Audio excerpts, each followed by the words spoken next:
Oki and her friends are playing soccer. On the playground the score is 33 Zoop A. Bully pulls the hair of one of Oki's teammates and she falls to the ground, so Oki runs to Zoop, pushes him off the ball, and goes to score at the opposite end. But Jup isn't having it. He says the gold doesn't count because Ak fouled him. So Ak tells him that he fouled first. By pulling someone's hair, Jup responds that 8th graders don't cry. Oki's friends try to pull her away from the confrontation with Jup, but she's not liking it. She calls him a sore loser and gets the other kids to laugh at him. Back in class, AI is sitting with her friends when one of them shows her a drawing of Jup with a ball on his head. Oki shows the picture to some of her other friends and they laugh right as their teacher Aina Stevens walks into class and asks why there's been another dispute on the soccer field. Aki says it's because someone's always trying to cheat. Mrs. Stevens says soccer's a team sport and they won't win anything if they don't play together. Zoop rolls his eyes at the comment when their teacher asks if he has anything to add. Zoop says that they're not playing real soccer and that girls don't know how to play soccer. AI didn't like that comment, who says it's discrimination. She knows how to play soccer and she intends to go pro. Mrs. Stevens asks why Jup thinks girls can't play soccer, but he only says that girls are different. So at dinner AI tells her parents about the day, but she's still angry about Zoop's comment. Her mother asks about a bruise on her arm and she says she got to play in soccer, and her mom complains about Aki always having an injury or another the following day. Jup shows Aku a picture of a woman in a brawn underwear. In a flash, Ak takes the phone and shows everyone Zoop's new girlfriend. Zoop chases Aki around the class, and when he finally gets his phone back, Mrs. Stevens sees him with the phone and confiscates it. Zoop and anger challenge is Aki to a fight after school. AI accepts the challenge and meets him after school. The fight is evenly matched until Mrs. Stevens breaks it up. However, Zoop manages to give Aki a bloody nose.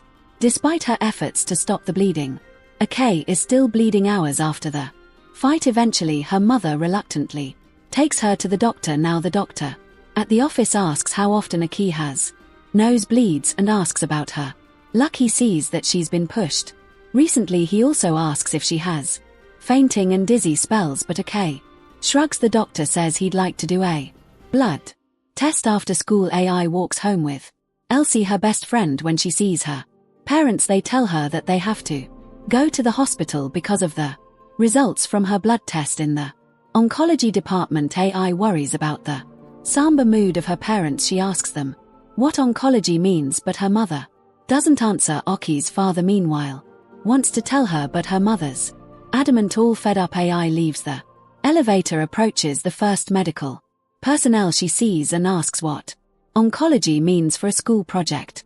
Oncology is for cancer. Dr. Van Derlen tells Aki to call him Dr. Mustache, trying to relax her. She asks if she has cancer and the doctor says it's possible. Aki asks if she's going to die, but instead of answering, the doctor says 80% of children with cancer get cured, and she asks about the other 20%. The doctor explains to her using toys and truck soldiers to illustrate what leukemia is. She calls the bad blood cells hooligans and asks why they're in her blood. The doctor doesn't know, but he'll get some of her bone marrow to determine what the hooligans plant to do. Aki's parents stay with her throughout the whole procedure, and when she awakes, she asks if she can go home, but the answer is quick, not yet. The results of the test confirms that Aki does have leukemia, devastating her parents being denied to go home. Aki is devastated by the news, believing this is an important year. The doctor introduces her to a day nurse who gives her a tour of the oncology ward and introduces her to other cancer patients.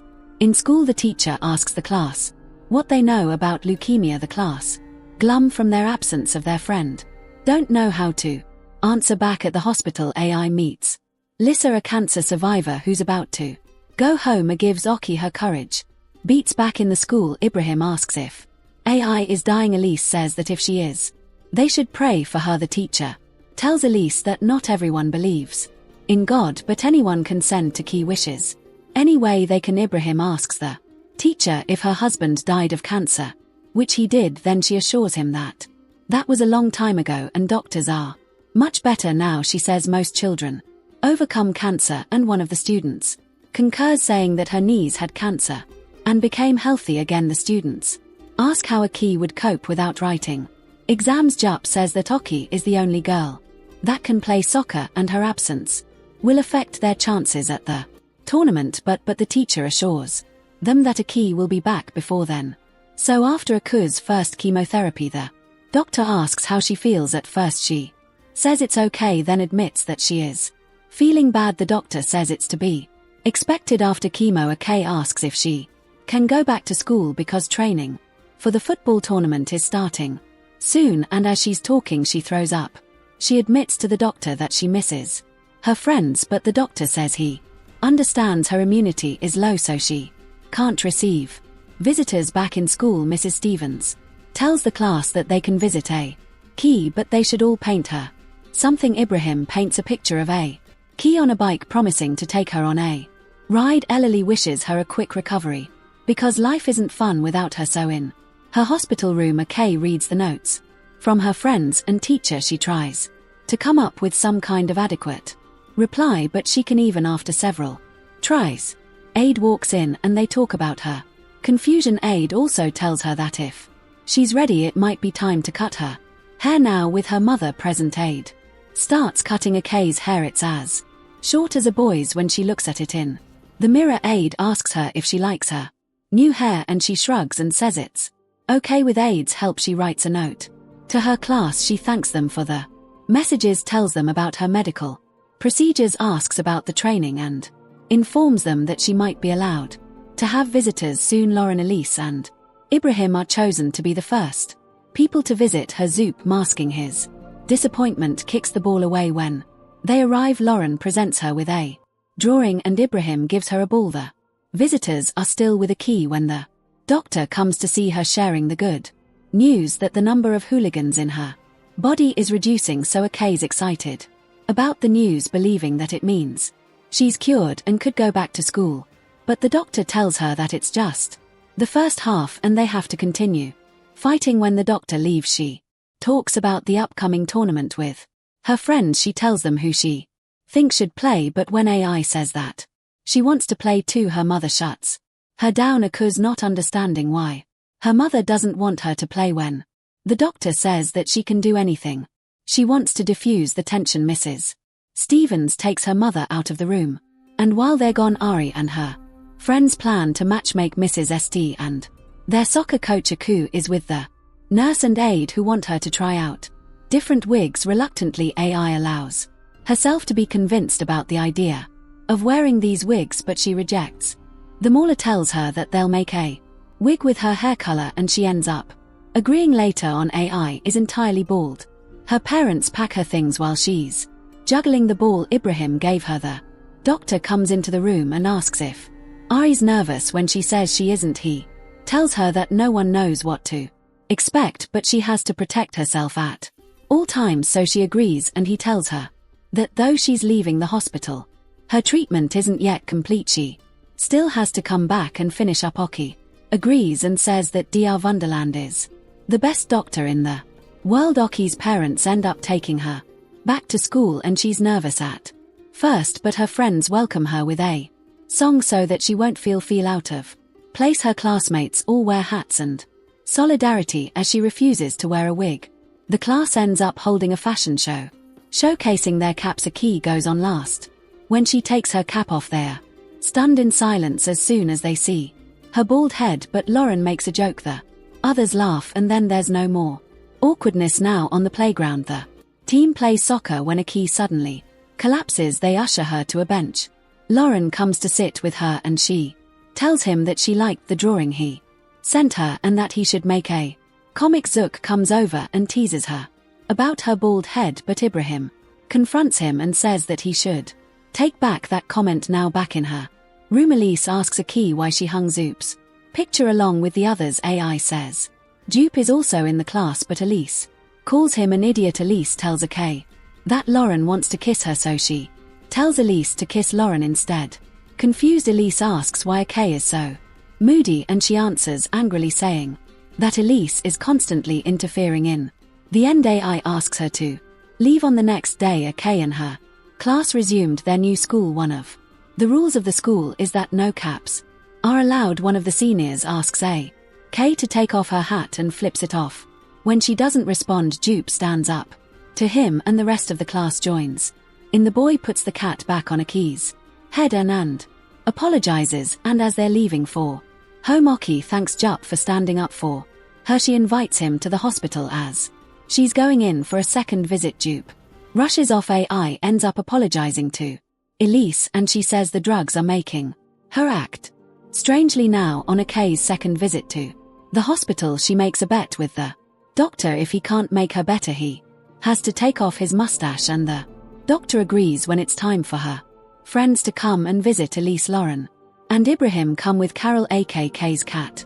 AI ends up having a great time with her friends, but when they're about to leave, Lauren gives AI another drawing. The results from her second round of chemo show that the cancer is regressing. She pleads with the doctor to let her go with her class on a field trip. Her mother doesn't want her to, but AI shows the doctor that she's strong enough, and he reluctantly allows her to go on the condition that she doesn't strain herself. And when a K gets home, she and her mother fight with her mother, insisting that she's going on the field trip with AI, but Oki doesn't want that and storms out of the house. Eventually, her father negotiates a truce, and Ari and her mother go on the field trip together.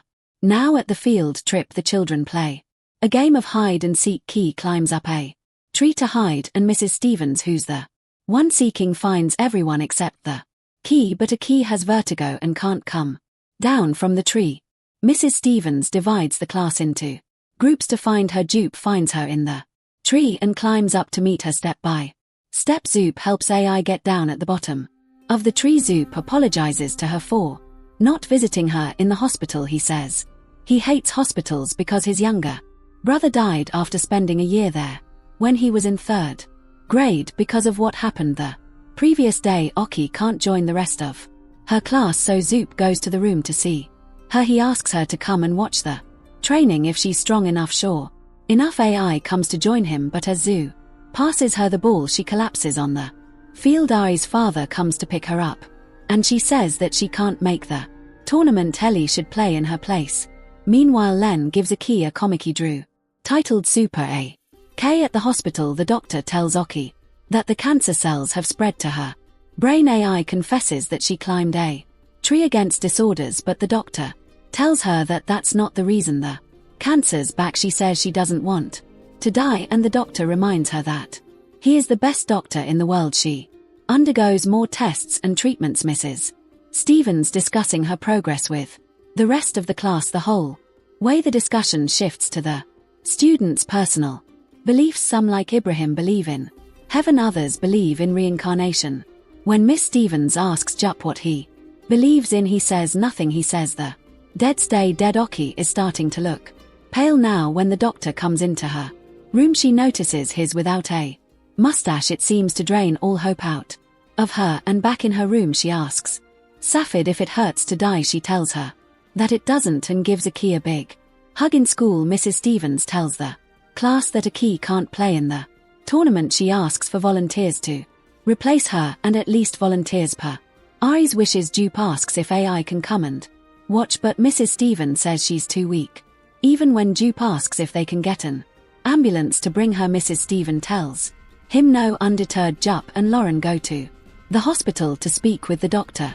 While he agrees it would be an excellent gift for a Key, he says she's too weak to be moved. Then Jup gets an idea after seeing some people play on the field beside the hospital. Why not transfer the final there? Jupe, Lauren and the others make the arrangements, so Zoop, Lauren, Elise and Ibrahim move a Key to the window overlooking the field at the hospital.